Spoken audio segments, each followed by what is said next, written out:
Orang jadi pemimpin kena jadi miskin. Tak betul lagu tu. Mampus lah. Pemimpin nak jadi kaya tak salah, tapi cara yang betul lah. Nak jadi ahli politik sebagai ahli parlimen, makanya kena naik kancil. Tak boleh, bukan macam tu. Dia nak naik Alphard, tak apa, tapi sumber kewangan kau adalah betul. Semua betul.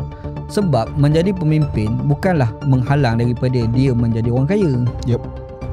Kan? Orang jadi pemimpin kena jadi miskin. Tak betul lagu tu. Mampus lah.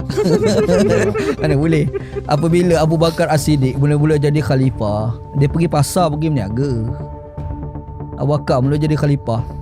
Sebab era tu mana ada gaji lagi. Konsep gaji tak ada lagi. Dia pergi pasar juga. Omar tengok, Omar kata, ish, tak kena. Sebab nak urus negara pun kau, pergi pasar berniaga pun kau. Pergi pasar, saya. Tukang masak, saya. Basuh pinggan, mangkuk, periuk, belanga pun saya. Basuh rumah tangga, basuh rumah kecil yang di belakang tu pun saya. Pendek kata, selagi belum tutup mata, kerja. Kena ambil gaji. Faham tak? Kena ambil gaji. Faham. Situ yang timbul konsep cukai. Bayar cukai sebab cukai itu nak digunakan untuk mentadbir negara, antaranya penggajian kepada pemimpin negara yang bekerja ni. Kan? Maksudnya konsep tu ada. Cuba ada piawaian. Book Surgeon ke arah pembacaan kritis, bukan sekadar membaca dan menelan hujah tanpa penelitian.